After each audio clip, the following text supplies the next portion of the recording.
हेमंत के म्यूजिक की शानदार प्रस्तुति।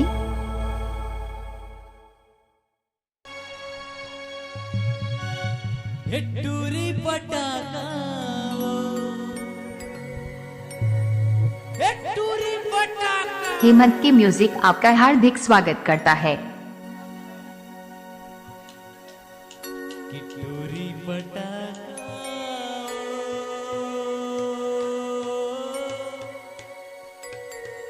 हमर गाँव गवैमा मेला मड़ैमा छन करवे धमाका औ हमर गाँव गवैमा मेला मड़ैमा छन करवे धमाका ऐसे टूरी पटाखा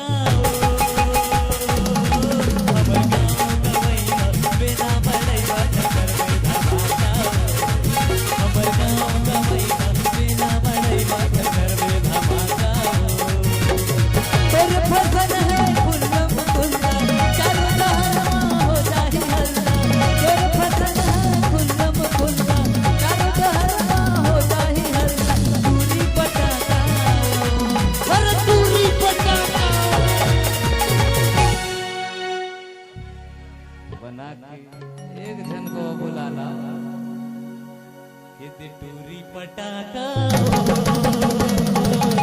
हमर गाँव गवैमा मेला मड़ैमा करवे धमाका हमर गाँव गवैमा मेला मड़ैमा करवे धमाका पर फसन है कुल्लम कुल्ला चारों दहरमा हो जाही हल्ला पर फसन है कुल्लम कुल्ला चारों दहरमा हो जाही हल्ला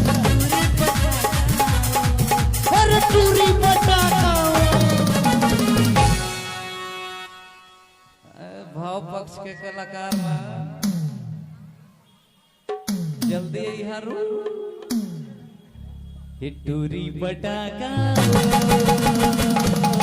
हमर गाँव गवैमा मेला मड़ैमा करवे धमाका हमर गाँव गवैमा मेला मड़ैमा करवे धमाका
कैसे साड़ू भाई भाई